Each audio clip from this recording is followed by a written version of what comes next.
प्रेमचंद द्वारा लिखी हुई कहानी है। ठीक है, यह कहानी 1933 में आती है लगभग।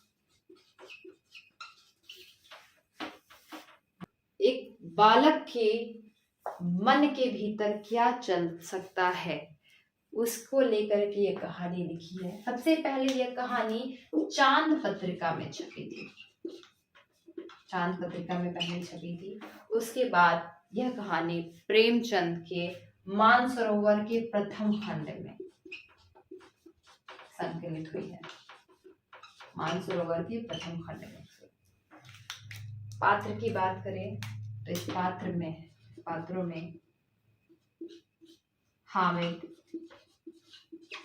जो बच्चा है, 4-5 साल का बच्चा, और उसकी दादी अमीना,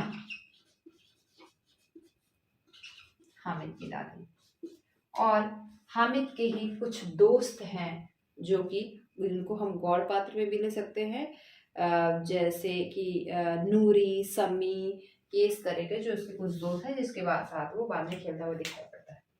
कहानी की पृष्ठभूमि बहुत मार्मिक है, बहुत संवेदनशील है। हामिद अपनी दादी के साथ रहता है, उसके माता पिता नहीं है। अमीना दादी बहुत बूढ़ी हो चुकी है और वह अपने पोते के संग अपना जीवन यापन कर रही है।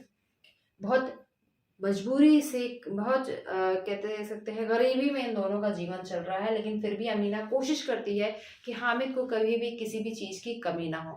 वो कपड़े उपड़े सिलती है और उससे अपना कहीं कुछ ना कुछ गुजारा चल रही है मेहनत मजदूरी करके।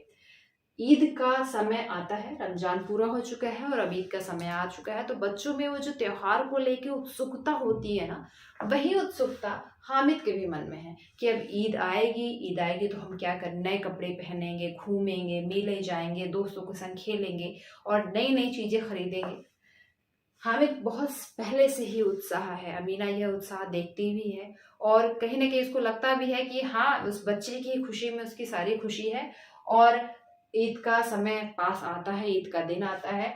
अमीना अपने पास से बचाए हुए कुछ पैसे जो उसने बड़े हिफाजत से बचाए थे, अपने पेट काट करके या ज़रूरतें कुछ चीज़ों को हटा करके अपने पैसे जो बचाए हुए थे, उन पैसे को वो हामिद को देती है कि जाओ तुम इससे जा करके मेला घूम लो, वहाँ कुछ खा लेना, कुछ अपने हिसाब के लिए खरीद लेना। हामिद बड़ा उत्सुकता से अपने दोस्तों के साथ मेला जाता है और मेले में जाकर सभी दोस्त कुछ ना कुछ खरीदते हैं, खाते हैं, देखते हैं।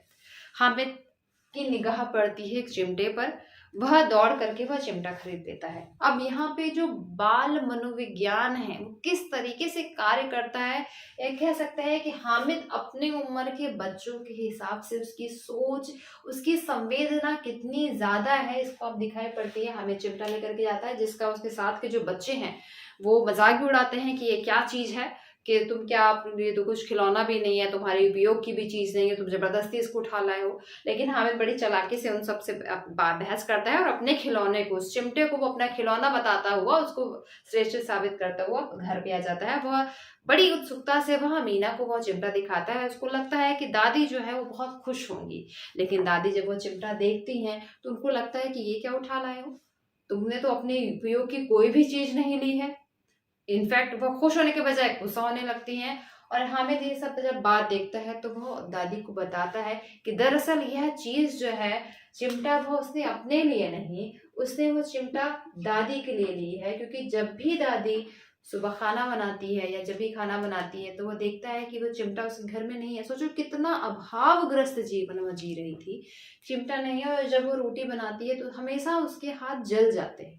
यह बात हामिद हमेशा नोट देखता है और उसको नोटिस करता है, और जब भी उसको अवसर मिलता है वह अपनी दादी के लिए वह चिमटा खरीद के ले आता है। ये जो प्रेम है आपस का, कि एक तरफ अमीना दादी अपने पेट को काट कर, अपनी जरूरतों को काट कर पैसा जमा करती है केवल हामिद की खुशी के लिए, और वही हामिद अपनी दादी की खुशी के लिए, अपने सबसे बड़ी खुशी को जिसका बहुत समय से वो इंतजार करता है, उसको छोड़ करके वहां अमीना अपनी दादी की खुशी चुनता है।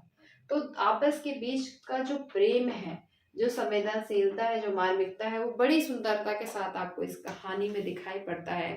बाल मनोविज्ञान का, बाल विमर्श का हम कह सकते हैं कि बहुत सुंदर उदाहरण आपको ये कहानी में दिखेगा। ठीक है।